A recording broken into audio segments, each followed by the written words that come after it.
जय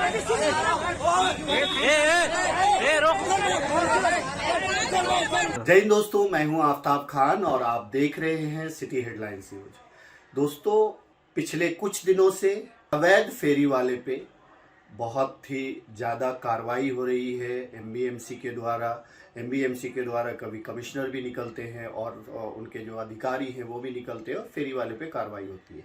फेरी वाले पे कार्रवाई होने की वजह बता रहा हूं मैं कि अवैध फेरी वाले रोड के साइड में अपना अपना धंधा लगाते हैं और धंधा लगाने के एवज में एमबीएमसी जिसको कॉन्ट्रैक्ट देती है वो कॉन्ट्रैक्टर उनसे पैसा वसूलता है। जैसा कि बताया जाता है 60 रुपया 70 रुपया इस तरह से वसूला जाता है। कुछ कमेंट्स मैंने पढ़े कि अवैध जगह पे धंधा लगाने ही क्यों देते हो, पहले से ही अगर अपने ऑफिसर्स को वहां पे खड़ा कर दो या फिर आपके जो सैनिक सिक्योरिटी या सिक्योरिटी गार्ड के लोग होते हैं, जो एमबीएमसी के सिक्योरिटी गार्ड के लोग होते हैं, उनको अगर वहां पे खड़ा कर दो तो ये धंधा लगे ही नहीं।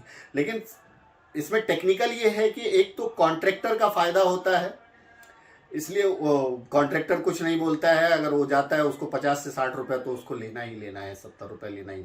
इसके अलावा कुछ लोकल लोग होते हैं जो हफ्ता लेते हैं, यानी जो कुछ लोग हर एरिया में कुछ लोकल लोग होते हैं। वो लोकल लोग किसी भी टाइप के हो सकते हैं, आप समझ सकते हैं। वो लोग 100 से 200 300 रुपये इनसे लेते हैं।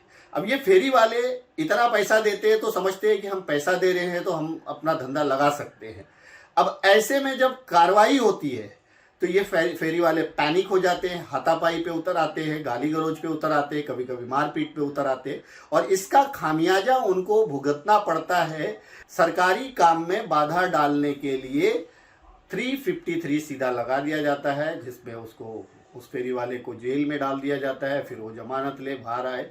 तो आजकल पिछले कुछ दिनों से ऐसा ही चल रहा है। मुझे लगता है कि इस पे यहाँ के नेताओं को, प्रशासन को, यानी एमबीएमसी के अधिकारियों को, नेताओं को और सबको बैठ करके एक सही फैसला लेना पड़ेगा कि जिससे कि जो फेरी वाले, अवैध फेरी वाले हैं, वो धंधा अवैध तरीके से ना लगाएं, वैध तरीके से लगाएं जो वैध फेरी वाले हैं, और जो अवैध फेरी वाले हैं उनको धंधा लगाने ही नहीं दिया जाए। अगर नहीं लगाने दिया जाएगा तो इस तरह की नौबत नहीं आएगी। एक तरफ उनको धंधा लगाने दिया जाता है, उससे जो है एमबीएमसी के जो कॉन्ट्रैक्टर होते हैं इस तरह के, वो उससे पैसा लेते हैं। फिर उसके बाद लोकल लोग भी पैसा लेते हैं। कुछ लोग, जैसा कि आपको सैटरडे मार्केट में एक वीडियो भी मैंने दिखाया था कि सैटरडे मार्केट में किस तरह से जो है उगाई होती है। अब उसमें वो एमबीएमसी के जो कॉन्ट्रैक्टर है उनको भी पैसा देते हैं और जो लोकल गुड्स है उनको भी पैसा देते हैं। अब ये पैसा देने के बाद फेरी वाले समझते हैं कि ये मेरी जगह है, पैसा हम दे रहे हैं तो हम लगा सकते हैं। यही कंफ्यूजन है, इस कंफ्यूजन को दूर करना